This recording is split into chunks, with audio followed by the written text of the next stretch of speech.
Welcome to Power Electronics lecture series. In this lecture, we are going to discuss about second unit in Power Electronics subject, that is AC to DC converters. Those are nothing but rectifiers. This is very simple unit and all the concepts in this unit are very simple. These are the major concepts in the second unit as well as we are going to discuss in this lecture. In that, first concept is concept and applications of rectifiers. Second one is the concept of phase angle control technique, and next one is the classification and working of rectifiers. Next concept is characteristic parameters of rectifiers, and fifth concept is what is the effect of source inductance on the performance of rectifiers. Next one is concept and types of dual converters. Next one is the concept of three-phase rectifiers, and finally types of three-phase rectifiers. These are the major concepts in the second unit, and also we are going to discuss each and every concept in detail in this lecture.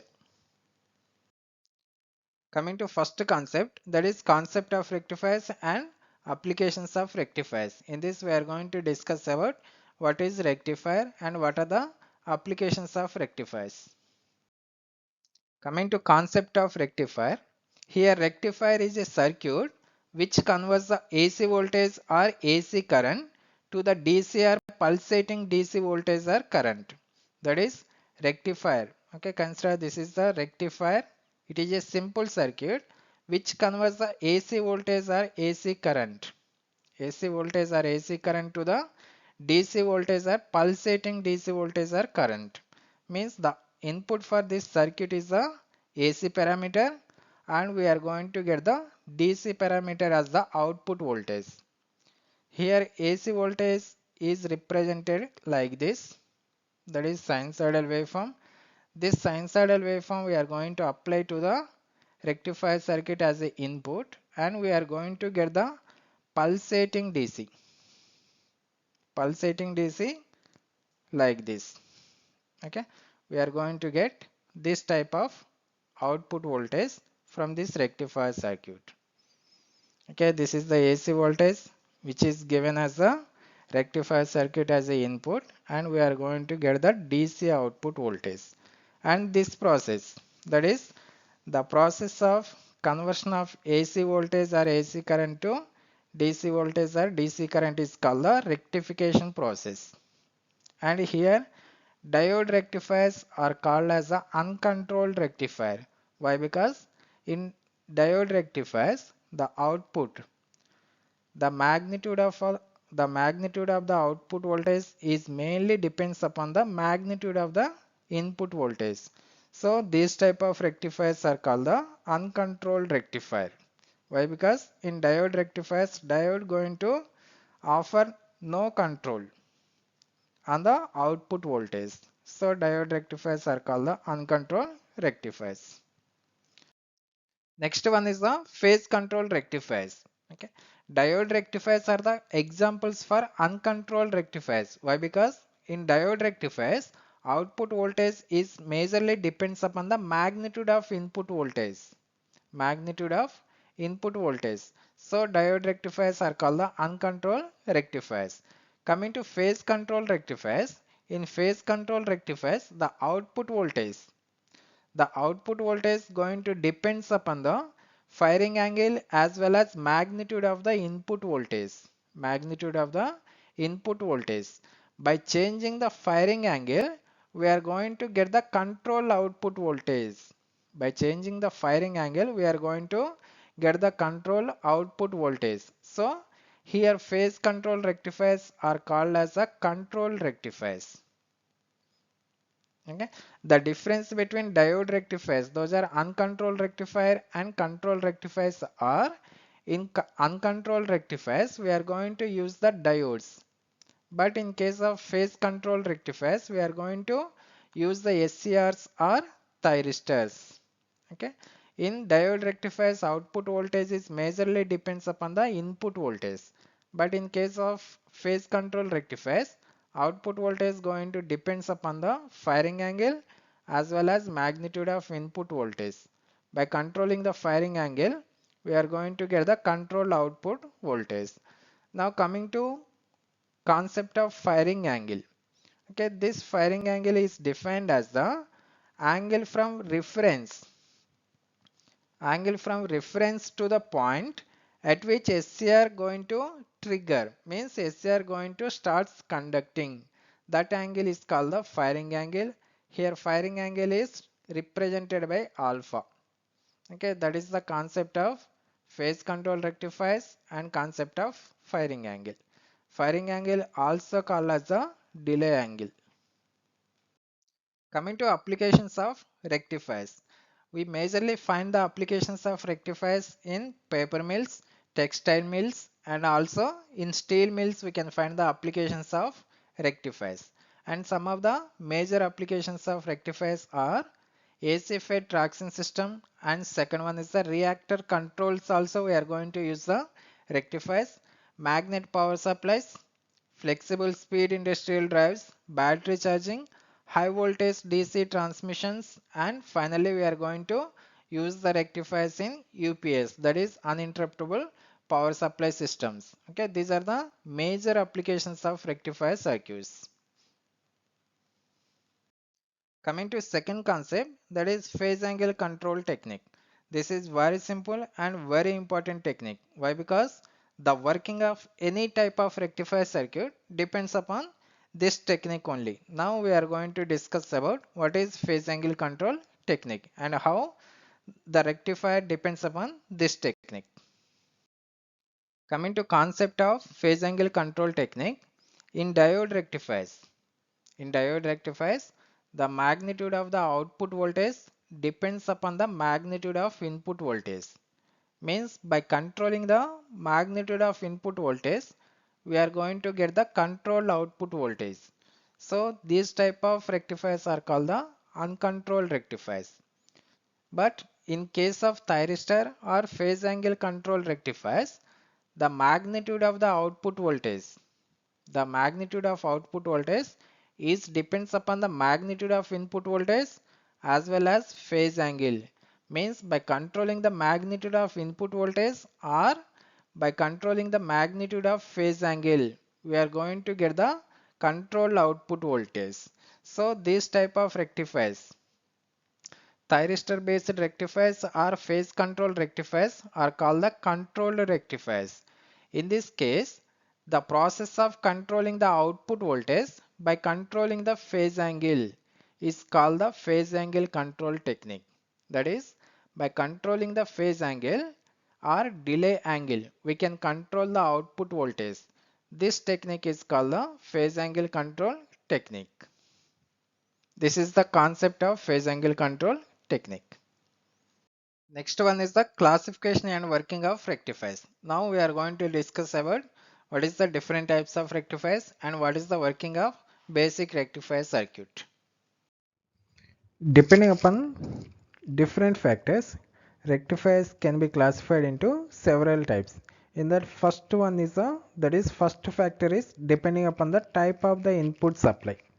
I think everyone know there are two types of input supplies. In that first one is a single phase supply and three phase supply.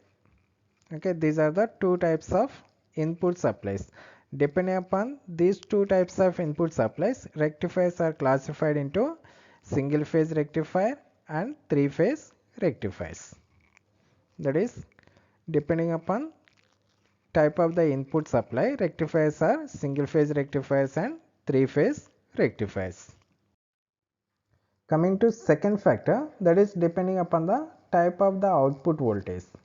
Depending upon the output voltage, rectifiers can be classified into two types, that is half wave rectifier and full wave rectifier. Now we are going to brief about what is a half wave rectifier and what is full wave rectifier by using the waveform.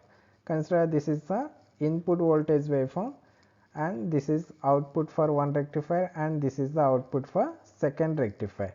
Here if we consider this output, okay, this output is presents only half cycle of the input voltage. Okay, up to this point is a half cycle of this input voltage. If the output voltage present or output voltage can be controlled during one half of the input voltage, then that type of rectifiers are called half wave rectifiers. Similarly, if you observe this waveform, output voltage can be controlled during one complete cycle. Okay, up to this point is the complete cycle. We are going to get the output voltage during positive half cycle as well as during negative half cycle. So the rectifiers in which output voltage is going to control during one complete cycle, those rectifiers are called full wave rectifiers. This is the second classification of rectifiers. Coming to third classification, that is depending upon the configuration. Okay, this is applicable to only full wave rectifiers. That is depending upon the configurations, full wave rectifiers are classified into two types. In that, first one is the midpoint type full wave rectifier and second one is the bridge type full wave rectifier. This is the configuration for midpoint type rectifier and this is the configuration for bridge type rectifiers. In midpoint type rectifiers, load is connected at midpoint of secondary winding of transformer. Okay, the difference between midpoint and bridge type is, in midpoint type the load is connected at the midpoint of secondary winding of transformer. And coming to bridge type rectifier, okay, in this bridge type rectifier all the thyristors are connected in bridge configuration. Okay, these are the thyristors which are connected in bridge configuration. Okay, this is the classification of rectifiers depending upon the configuration. Coming to next classification, that is depending upon the number of SCRs. This classification is applicable to bridge type rectifiers only. Okay, that is depending upon the number of SCRs, bridge type rectifiers are classified into two types. In that, first one is a fully controlled bridge type rectifiers. In this, the number of SCRs are 4. And second one is the semi-controlled bridge type rectifiers or half controlled bridge type rectifiers. In this, we are going to use two thyristors. Again, depending upon the configuration of these two thyristors,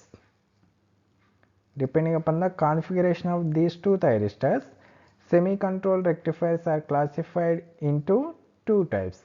In that, first one is the symmetrical type semi-controlled rectifier and second one is the asymmetrical type semi-controlled rectifiers. Now we are going to concentrate on what is symmetrical type and what is asymmetrical type. Coming to concept of symmetrical and asymmetrical rectifiers, first go for symmetrical rectifiers. Okay, symmetrical half control rectifiers. The rectifiers in which the cathodes of two thyristors, are connected at the same voltage, or same potential. Those type of rectifiers are called symmetrical type rectifiers. Okay, this is the configuration of symmetrical type rectifiers. This rectifier circuit consisting of two thyristors. Consider this is thyristor 1 and this is thyristor 2 and these two are the diodes, that is diode 1 and diode 2. If we observe, okay, these two are the thyristors and these are the cathodes of these two thyristors. The cathodes of these two thyristors are connected at the same voltage or same potential, that is same point A. So this type of configuration, that is depending upon the configuration of these two thyristors, means the cathodes of these two thyristors are connected at the same point. So this configuration is called symmetrical type rectifier configuration. Okay, that is two cathodes of thyristors are connected at the same potential or same voltage. Those type of rectifiers are called symmetrical rectifiers. This is the configuration. Coming to asymmetrical rectifiers, this is exactly opposite to the symmetrical rectifiers. In case of asymmetrical rectifiers, the cathodes of two thyristors are connected at the different points, means different voltages. This is the configuration of asymmetrical rectifier. Okay, this is first thyristor and this is the second thyristor. Okay, that is the cathode of first thyristor is connected at point A. Similarly, the cathode of second thyristor is connected at point M, means the cathodes of two thyristors are connected at different voltages. The cathodes of two thyristors are connected at different voltages or different potentials. Those type of rectifiers are called asymmetrical type rectifiers. This is the configuration of asymmetrical type rectifiers. Depending upon the above analysis, we are going to draw the flowchart for classification of rectifiers. That is, first classification is depending upon the input supply. Depending upon the input supply, rectifiers are classified into two types. That is, first one is the single phase rectifiers and second one is the three phase rectifiers. Three phase rectifiers. This is depending upon type of the input supply, and second one is the depending upon the type of the output. We are having two types. That is, first one is the half wave rectifiers, and second one is the full wave rectifiers. This is second classification. And coming to third one, depending upon the configuration, full wave rectifiers again classified into two types. That is, bridge type rectifiers, and second one is the midpoint type rectifiers. Again, depending upon the number of SCRs, bridge type rectifiers classified into two types. That is, fully controlled rectifiers, and second one is the half controlled rectifiers. Again, depending upon the configuration of two thyristors, half controlled rectifiers classified into two types. That is, first one is the symmetrical type rectifiers and second one is the asymmetrical type rectifiers. Okay, this is the classification of rectifiers. Same going to applicable to three phase rectifiers. Again, three phase rectifiers classified into half wave and full wave. Again, full wave rectifiers, midpoint type and bridge type. Again, bridge type, fully controlled and half controlled. Again, half control can be classified into symmetrical type and asymmetrical type rectifiers. This is the overall classification of controlled rectifiers. Okay, this is the flow chart for classification of controlled rectifiers. This is regarding the classification of rectifiers. Thank you. Coming to working of phase angle control rectifiers. Okay, in this, by considering single phase half wave rectifier, we are going to discuss about the working of rectifier circuit. Okay, here this is the circuit diagram of single phase half wave rectifier. In single phase half wave rectifier, we are going to use the single SCR. Here T1 is the SCR which is connected in series to the secondary winding of transformer and resistive load. Here this is the resistive load and this is the secondary winding of transformer. This thyristor is connected in series to secondary winding and this resistive load. And here Vp is the primary winding voltage and Vs is the secondary winding voltage. The working of rectifier circuit is very simple. Okay, the working of any rectifier circuit going to explain in during positive half cycle as well as during negative half cycle. For simplification, consider this is the terminal M and this is the terminal N and this is O and this is the P. Okay, during positive half cycle of supply voltage, the terminal M becomes positive and terminal N becomes negative. Here positive terminal is connected to anode of thyristor. Similarly, the negative terminal is going to connected to the cathode of thyristor. When anode is positive with respect to cathode means thyristor is in forward blocking mode. Thyristor is in forward blocking mode. In forward blocking mode, thyristor act as a open circuit. Thyristor act as a open circuit. Okay, this thyristor is open circuit. So there is no path for current from terminal M to terminal N. So the voltage across output is 0. Voltage across output V0 is equal to 0. Again, in positive half cycle itself, at omega t is equal to alpha, we are going to apply the gating pulse to thyristor T1. By applying gating pulse to thyristor T1, thyristor comes from forward blocking mode to forward conducting mode. In forward conducting mode, thyristor act as a short circuit. So there is a path for current from terminal M to terminal N in the direction of M, thyristor T1, terminal O, load, terminal P and terminal N. This is the direction of current. So total amount of input voltage going to appears across the load. That is V0 is equal to V in or Vs. Here secondary winding voltage is the input voltage. So total input voltage going to appears across the load. Again at omega t is equal to pi. At omega t is equal to pi. That is nothing but ending of the positive half cycle. At omega t is equal to pi, input becomes 0. If input becomes 0, output also becomes 0. So automatically the conducting thyristor comes into off state. This is the working of rectifier during positive half cycle. That is, this is the before giving the gating pulse. At omega t is equal to alpha, we are going to apply the gating pulse. So output voltage is equal to Vs. Again at omega t is equal to pi. Output becomes 0 and input becomes 0. So SCR automatically comes into off state. From pi to 2 pi, we are going to get the negative half cycle.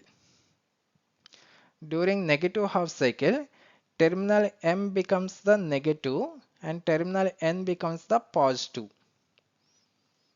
Here this negative terminal is going to connected to the anode of thyristor T1 and positive terminal is going to connected to the cathode of thyristor T1 through the resistive load. If anode is negative with respect to cathode means thyristor is in reverse blocking mode. Thyristor is in reverse blocking mode. In reverse blocking mode, thyristor acts as a open circuit. So there is no path for current from terminal N to terminal M. So the voltage across load, that is nothing but output voltage, is equal to 0.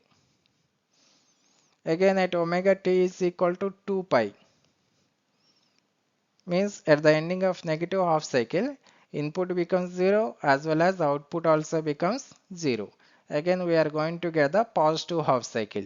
In positive half cycle, same cycle going to repeats. Means before giving to the gating pulse, output voltage is 0. After giving the gating pulse, output voltage is equal to Vs. At omega t is equal to pi, again we are going to get the 0 output voltage. Again we are going to get the reverse blocking mode, that is negative half cycle. So same cycle going to repeats for the remaining half cycles. This is the working of basic rectifier circuit. By using analysis, we are going to draw the waveforms for rectifier circuit. Okay, this is the input voltage waveform and this is the firing angle waveform and this is the output voltage waveform. Okay, initially during positive half cycle, this is the positive half cycle. Okay, during positive half cycle, thyristor is in forward blocking mode before giving to the gating pulse. Means in this case, thyristor is in forward blocking mode. Under forward blocking mode, we are not going to apply any gating pulse. So we are going to get the output voltage is 0. Okay, this is the output voltage. At omega t is equal to alpha, we are going to apply the gating pulse. So same amount of input voltage. going to appears across the load. Means here at omega t is equal to alpha, we are going to apply the gating pulse. Okay, by applying gating pulse, thyristor starts conducting and total input voltage is going to appears across the load. Okay, this is the output voltage which is same as the input voltage. Again at omega t is equal to pi, input becomes 0 as well as output becomes 0. So thyristor means conducting thyristor automatically comes into half state.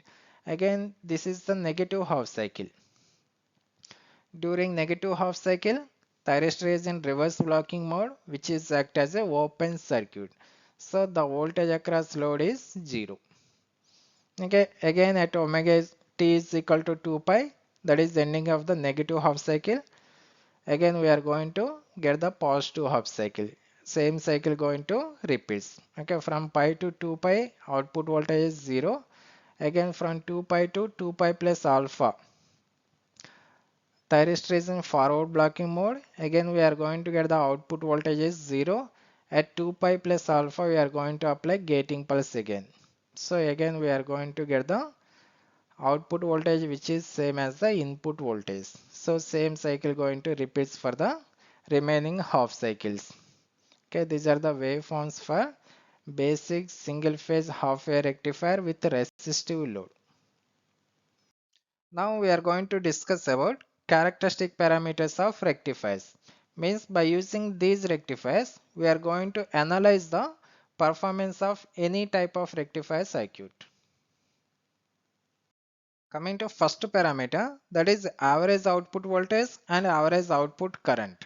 Okay, the formula for finding the average output voltage is 1 by T into integral 0 to T f of t into dt.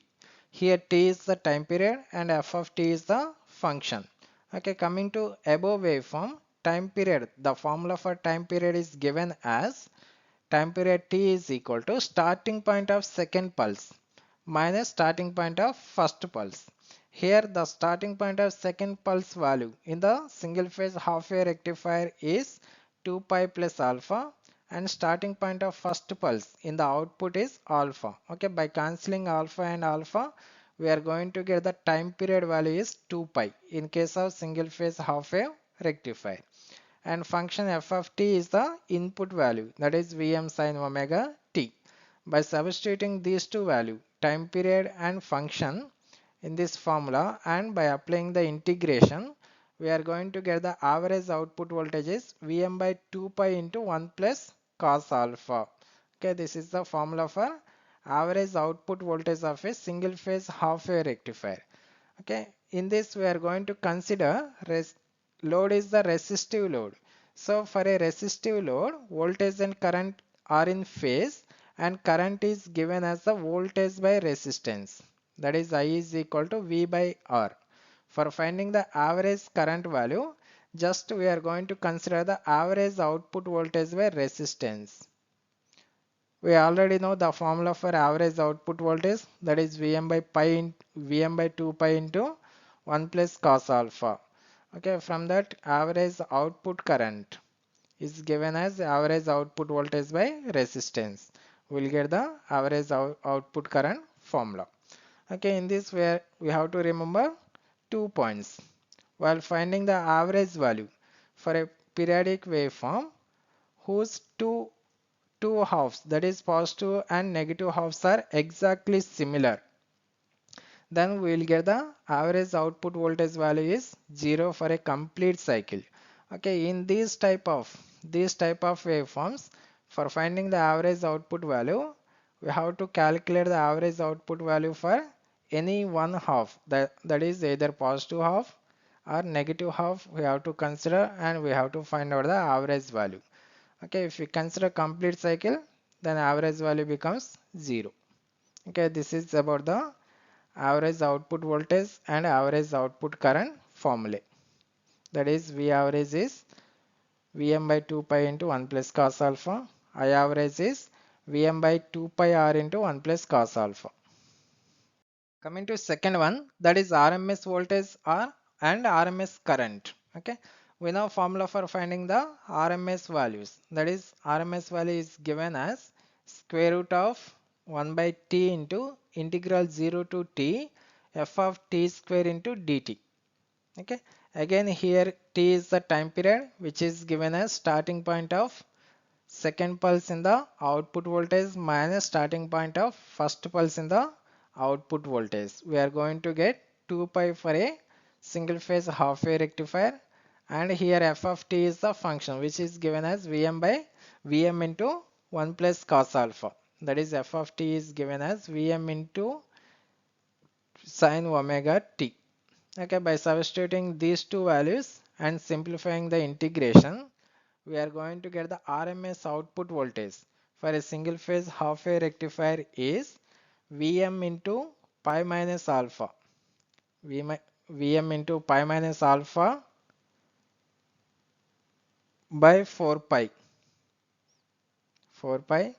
plus sin 2 alpha by 8 pi. Sin 2 alpha by 8 pi whole power 1 by 2. Okay, this is the formula for RMS output voltage for a single phase half wave rectifier. Okay, for getting the RMS current value, just divide by resistance. That is RMS output voltage by resistance is the RMS current for a single phase half wave rectifier with resistive load. Okay, this is about the second parameter, that is RMS voltage and RMS current. This is the basic formula. Here T is the time period which is given as 2 pi, and f of t is the function which is given as Vm sin omega t. By substituting and simplifying the integration, we are going to get Vm into pi minus alpha by 4 pi plus sin 2 alpha by 8 pi whole power 1 by 2 is the voltage value, and for finding the current, RMS voltage by resistance, we will get the current value. Coming to next one, that is input power factor. The definition for input power factor is the ratio of power delivered to the resistive load to the input voltage ampere rating. Okay, this is the definition for input power factor, that is given as the power delivered to the resistive load, that is given as Vrms into Irms, Vrms into Irms by voltage ampere rating of, that is input voltage ampere rating, that is given as the Vs into Irms. Okay, this is the formula for finding the input power factor, that is the ratio of power delivered to the resistive load to the input volt ampere rating. Okay, the power delivered to the resistive load is given as Vrms into Irms by input volt ampere rating is given as Vs into Irms. Okay, by cancelling the Irms and Irms, we are getting Vrms by Vs. Vrms by Vs. Okay, this is the formula for finding the input power factor. Coming to next parameter, that is form factor. It is defined as the ratio of RMS output voltage to the average output voltage, that is given as Vrms by V average. Vrms by V average is the formula for finding the form factor. Okay, this is the fourth parameter of the rectifier circuit. Coming to next one, that is the ripple factor. This concept is very important in gate point of view. Here ripple factor is defined as the ratio of AC component to the DC component is nothing but ripple factor. Here ripple is the amount of AC present in the DC output voltage, means the amount of harmonics present in the output voltage is nothing but ripple. Here ripple factor is given as AC component to the DC component, that is VAC by VDC. I think everyone know the relation between Vrms, VAC and VDC, that is Vrms square is equal to VAC square. VAC square plus VDC square.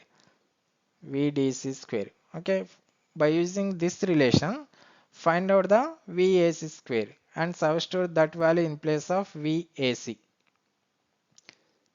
That is VAC is given as Vrms square minus VDC square, VDC square whole power 1 by 2 by VDC, by VDC. Okay, we know V RMS by VDC is nothing but form factor. That is form factor. Okay, in place of this one, we can write the form factor square, and VDC square by VDC square is 1. So we can write ripple factor is equal to form factor square minus 1 whole power 1 by 2. This relation is very important in gate point of view. Okay, nothing is there. First consider the formula for ripple factor, that is VAC square, VAC by VDC, and from the relation of VRMS, VAC and VDC, we can write in place of VAC VRMS square minus VDC square whole power 1 by 2, and in place of VDC we can write VDC. Okay, take this VDC under the 1 by 2, then simplify this one, that is VRMS by VDC is form factor square and VDC by VDC is nothing but 1. That is ripple factor is equal to form factor square minus 1 whole power 1 by 2. This is very important in gate point of view. That is ripple factor is equal to form factor square minus 1 whole power 1 by 2. Next one is the TUF, that is transformer utilization factor. It is defined as the ratio of power delivered to the resistive load to the VA rating of secondary winding of transformer is nothing but transformer utilization factor. Power delivered by the resistive load is given as PDC, and VA rating of secondary winding of transformer. VA rating of secondary winding of transformer is the formula for transformer utilization factor. Coming to next factor, that is rectifier efficiency. I think everyone know concept of efficiency. That is efficiency is the ratio of output to the input. Output to the input is nothing but efficiency. In case of rectifier, we are going to get the output is the DC and input is the AC. So rectifier efficiency is defined as the ratio of DC output power to the AC input power. It is defined as neta rectifier. That is rectifier efficiency is equal to DC output power. DC output power to the AC input power is the formula for finding the rectifier efficiency.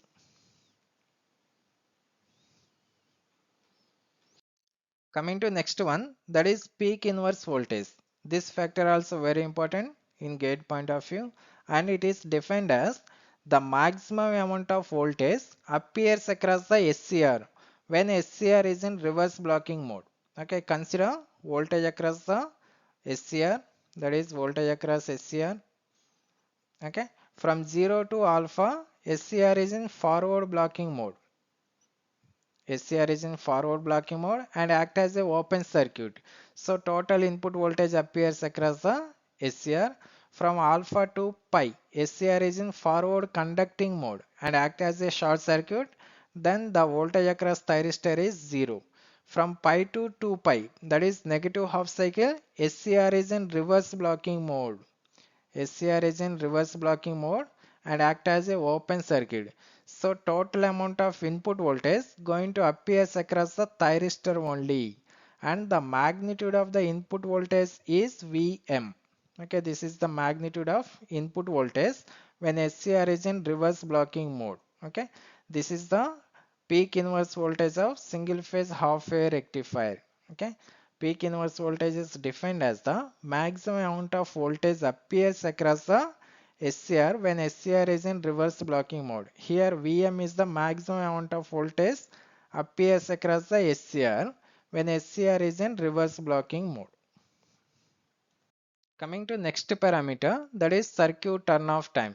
It is denoted by Tc, and this parameter also very important in gate point of view. And circuit turn off time is defined as the duration of time in which SCR is in off state or SCR is in reverse blocking mode. Okay, this is the waveform of voltage across the thyristor. Okay, from 0 to alpha, thyristor is in forward blocking mode. From alpha to pi, thyristor is in conducting mode. From pi to 2 pi, thyristor is in reverse blocking mode. Reverse blocking mode. Okay, this duration from pi to 2 pi is nothing but circuit turn off time, that is given as 2 pi minus pi. We are going to consider the duration. So upper limit minus lower limit is the circuit turn off time, that is given as omega t. Why? Because on x-axis we are going to consider omega t. Okay, from that t is given as pi by omega. T is given as pi by omega. Here t is the time. So here this is the time in which SCR is in reverse blocking mode. So we can consider this is the circuit turn off time, which is given as pi by omega. Okay, the units for circuit turn off time are seconds. So for a single phase half wave rectifier, the circuit turn off time is given as pi by omega seconds. Okay, that is about the characteristic parameters of the rectifiers. Now we are going to discuss about the effect of source inductance. If we consider the source inductance, then what is the deviation in the output voltage we are going to discuss now. Okay, this is the circuit diagram of single phase fully controlled rectifier by considering the source inductance. Here this represents the source inductance. Okay, by considering this source inductance, we are going to find out what is the effect at the output side. Okay, these are the four thyristors which are connected in bridge configuration, and this entire configuration going to supplied by the single phase AC supply. And here this is the source inductance, and across this one we are going to consider the output voltage. Okay, now we are going to analyze the value of output voltage due to the presence of source inductance. Okay, this is the working of single phase fully controlled rectifier by considering the source inductance. Okay, in this we are using the four thyristors. Among these four thyristors, thyristors T1 and T2 are known as the incoming thyristors, and thyristors T3 and T4 are known as the outgoing thyristors. T3 and T4 are known as the outgoing thyristors, and in this initially we are going to consider outgoing thyristors are in conducting state, and current flowing through these thyristors is considered as the load current I0. That is, I0 is equal to the current flowing through outgoing thyristors I2. Okay, here thyristors T1 and T2 are known as the incoming thyristors, and thyristors T3 and T4 are known as the outgoing thyristors. And initially we are going to consider these two thyristors. T3 and T4 are in conducting state, and current flowing through these two thyristors are I2, and that current we are going to consider as the load current. And at omega t is equal to alpha, we are going to apply the gating pulse to incoming thyristors T1 and T2. Okay, if there is no source inductance, whenever we give the gating pulses to T1 and T2, these two means conducting thyristors T3 and T4 instantly turn off, and these two starts turning on, means these two starts conducting. But here we are going to consider the source inductance. If source inductance is present, this conducting thyristors does not commutate immediately after applying the gating pulse to T1 and T2. Okay, these two takes some time to turn off, and these two takes some time to turn on, means for some interval due to the source inductance, for some interval of time, all four thyristors are in conducting state. All four thyristors are in conducting state. That interval is called the overlap interval. Okay, that is the effect of source inductance. That is nothing but by considering the source inductance, whenever we give the gating pulses to thyristors T1 and T2, then the conducting thyristors, instantly the conducting thyristors turn off and these two thyristors starts conducting. But in case of source inductance, these thyristors, conducting thyristors, takes some time to commute, and these non-conducting thyristors take some time to conduct. For a some interval of time, all four thyristors are in conducting state. That interval is called the overlap interval. Due to this overlap interval, we are going to get the output voltage which is less than the output voltage we are going to obtain in the single phase fully controlled rectifier without source inductance. Okay, these are the waveforms by considering the source inductance for a single phase fully controlled rectifier. Okay, this one is the input voltage and this one is the load current waveform, that is I naught waveform, and this is the V naught waveform, that is load voltage waveform. Initially the outgoing thyristors T3 and T4 are in conducting state and load current is equal to the current I2, and the current flowing through incoming thyristors is 0, and this is the I2 value and this one is the 0. At omega t is equal to alpha, we are going to apply the gating pulse to incoming thyristors T1 and T2. So the current flowing through T1 and T2 starts increasing, means T1 and T2 starts conducting and conducting thyristors T3 and T4 starts commutating. Okay, T3 and T4 takes some time as well as T1 and T2 takes some time. After reaching the maximum value of a current which is flowing through T1 and T2, these two thyristors commutated and these two thyristors starts conducting. So current is again I1.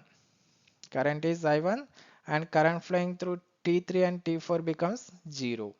Okay, at this point we are going to get the output voltage which is same as the input voltage. Again at omega t is equal to pi, input becomes 0 and output becomes 0. But current does not become 0 due to the presence of source inductance.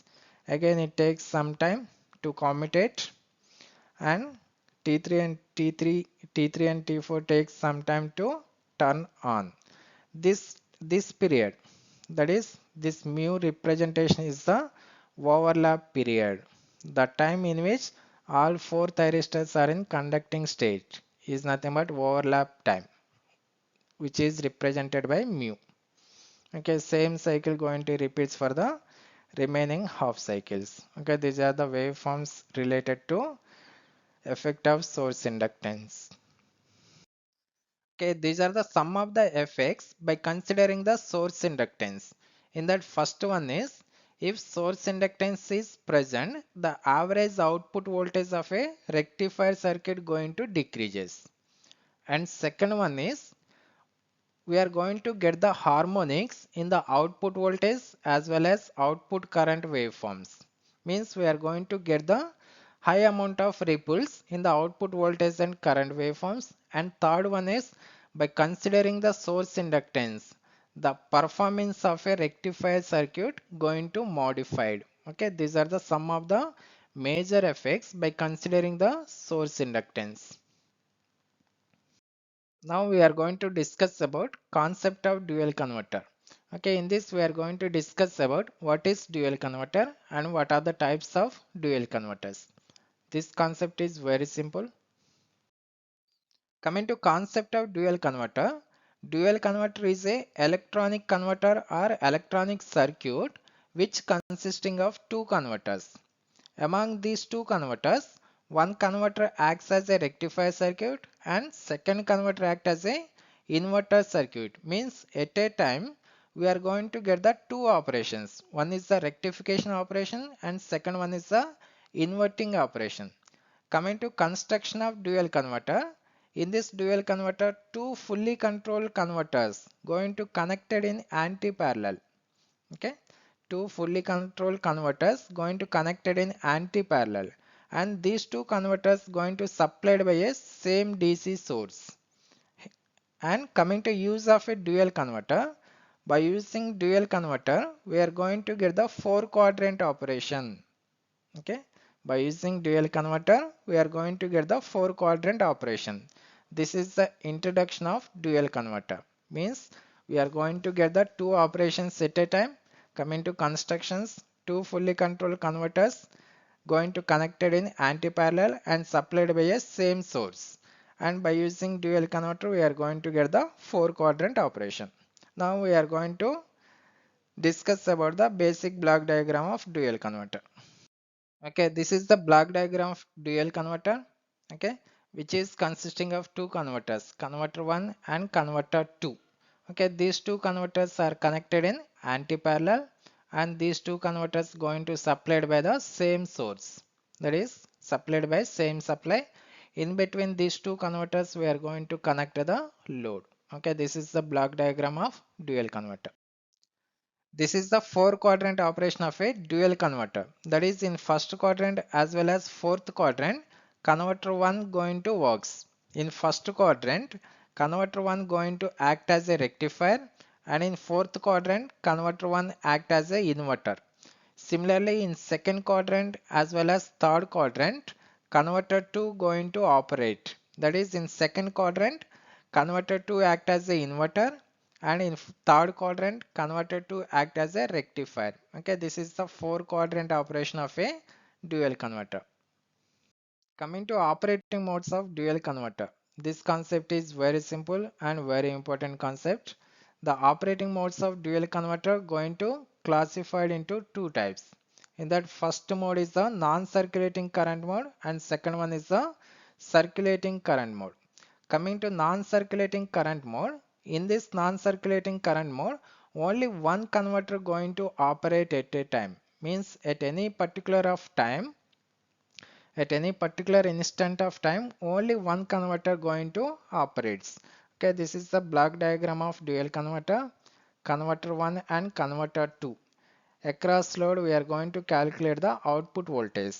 In non-circulating current mode, only one converter going to operate. So output voltage due to the operating converter. So there is no concept of circulating current across the load. There is no concept of circulating current across the load. Okay, that is about non-circulating current mode. Coming to circulating current mode, okay, in circulating current mode, 2 converters going to operate at a time. Okay, 2 converters going to operate at a time by satisfying the condition firing angle of converter 1 plus firing angle of converter 2 is equal to 180 degrees. Means if converter 1 is operating at 30 degrees, we have to give the firing angle to converter 2 at 150 degrees. 150 degrees. Okay, by satisfying this condition, 2 converters going to operate at a time in circulating current mode. So output voltage here, output voltage V0 is the difference between output voltage of converter 1 as well as output voltage of converter 2. That is V0 is equal to difference between V0 V1 minus V2. Difference between V1 V2. Okay, this difference in voltages causes some current which is flowing through the load. That current is nothing but circulating current. Okay, due to the difference in the output voltages of converters, we are going to get some current in the load. That current is called the circulating current. This circulating current may damage the converters 1 as well as converter 2. So in order to protect the converters, we are going to place the reactor or inductor in series to the converter circuits. Okay, this difference in output voltage, causes the circulating current. This circulating current may damage the converter circuit. So we are going to place the inductors in series to the converter circuits. Okay, this is about the circulating current mode of dual converter. Okay, this waveform represents the circulating current mode operation of a dual converter. Here V01 is given as Vm cos alpha 1, Similarly, V02 is equal to Vm cos alpha 2. Here two converters satisfies the condition alpha 1 plus alpha 2 is equal to 180 degrees. Initially consider alpha 1 is equal to 0 degrees. Alpha 1 is equal to 0. By satisfying this condition, we have to take alpha 2 is equal to 180 degrees. Okay, substitute these two values in the above equations, then we are going to get V01 is equal to Vm. Okay, this is the V01 value, that is the magnitude Vm. At the same time, V02 substitute alpha 2 is equal to 180 in this equation. We are going to get the V02 is equal to minus Vm. Okay, this is the minus Vm, that is at this is the alpha 1 values and these are the alpha 2 values. Okay, by satisfying this condition, we have to consider alpha 1 is equal to 0 means alpha 2 is equal to 180 degrees. By considering 0 and 180, we are getting V01 is Vm, V02 is equal to minus Vm. In second case, consider alpha 1 and alpha 2 is equal to 90 degrees. Then we are going to get the V01 is 0 as well as V02 is also 0. Similarly, at the third case, consider alpha 1 is 180, alpha 2 is 0. So we are going to get the V01 is minus Vm. Okay, this is the V01, which is the magnitude of minus Vm, and V02 is we are going to get Vm. Okay, this is the V02, which is having the magnitude Vm. Okay, this is the working of circulating current mode of a dual converter. Okay, this waveform represents the V01 during 0 to 180, and this waveform represents the V02 during 0 to 180. Okay, this is the rectification mode and this is the inverting mode of dual converter. Okay, these are the some of the applications of dual converters. In that, first one is the by using dual converter, 4-quadrant operation is possible, and second one is the directional speed control of DC motors also possible by using dual converters, and third one is the reversible DC voltage is required, then we are going to consider the dual converter, and fourth one is the industrial variable speed DC drives. Okay, in this also, in DC drives also, we are going to use the dual converters for controlling the speed. Okay, these are some of the important applications of dual converter. Now we are going to consider three-phase rectifiers. In this, we are going to discuss about what are the advantages of three-phase rectifiers as well as what are the classification and basic circuit diagrams of three-phase rectifiers. Coming to advantages of three-phase rectifiers. In that, first advantage is by using three-phase converters or three-phase rectifiers, we are going to increase the number of pulses in the output voltage. If number of pulses are increases means the output voltage is going to becomes as a sinusoidal voltage. Okay, these are the output voltages for single phase as well as three phase. Okay, this is output voltage for a single phase rectifier. Okay, this is the three phase. In three phase rectifiers, the number of pulses going to increases. If number of pulses in the output increases means finally output going to becomes as a sinusoidal. If the output is sinusoidal means the harmonic content in the output voltage is less. So the efficiency of the rectifier circuit going to increases. That is the major advantage of using the three-phase rectifiers. Okay, and we can meet the high voltage requirements by using three-phase rectifiers. We are going to get the high voltages, then we are going to meet the high voltage requirements. These are the some of the advantages of three-phase rectifiers. Coming to classification of three-phase rectifiers, depending upon the number of SCRs we are going to use in the rectifiers, and depending upon the pulse number in the output voltage, we are going to classify the three-phase rectifiers. First one is that depending upon the number of SCRs we are going to use, three-phase rectifiers mainly classified into four types. In that, first one is the three-phase half-wave rectifier. Second one is three-phase semi-controlled rectifier. third one is a three-phase fully controlled rectifier, and fourth one is three-phase dual converters. And depending upon the number of pulses in the output voltage, three-phase rectifiers classified into three types. In that, first one is the 3-pulse rectifier, 6-pulse rectifiers, and third one is the 12-pulse rectifiers or converters. Okay, this is the overall classification of three-phase rectifiers.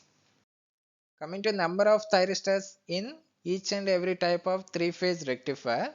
In three-phase half-wave rectifier, we are going to use the 3 thyristors. In three-phase semi-controlled rectifier, we are going to use 3 thyristors and 3 diodes. In three-phase fully controlled rectifiers, the number of SCRs are 6. In three-phase dual converters, the number of SCRs are 12.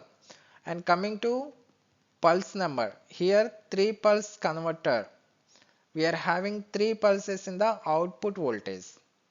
3 pulses in the output voltage, and the example for 3 pulse converter is single, that is 3 phase half wave rectifier is the example for 3 pulse converter. Similarly, 6 pulse converter is nothing but in the output voltage we are having the 6 pulses. Here 3 phase semi controlled rectifier and 3 phase fully controlled rectifiers are the examples for 6 pulse converter. Similarly, coming to 12 pulse converters, okay, we are having 12 pulses in the output voltage, and the example for 12 pulse converter is 3 phase dual converter. Okay, this is the classification of 3 phase rectifiers depending upon the number of SCRs and pulse number in the output voltage. Okay, this is the circuit diagram of 3 phase half wave rectifier. Here these are not a diodes, these are the thyristors. We are using the 3 thyristors which are connected in star configuration, and the primary winding is connected in delta configuration, which is supplied by a 3 phase supply, and from the neutral we are going to consider the resistive load. Okay, this is the circuit diagram for 3 phase half wave rectifier with resistive load. Okay, these are the waveforms for 3 phase half wave rectifier with resistive load.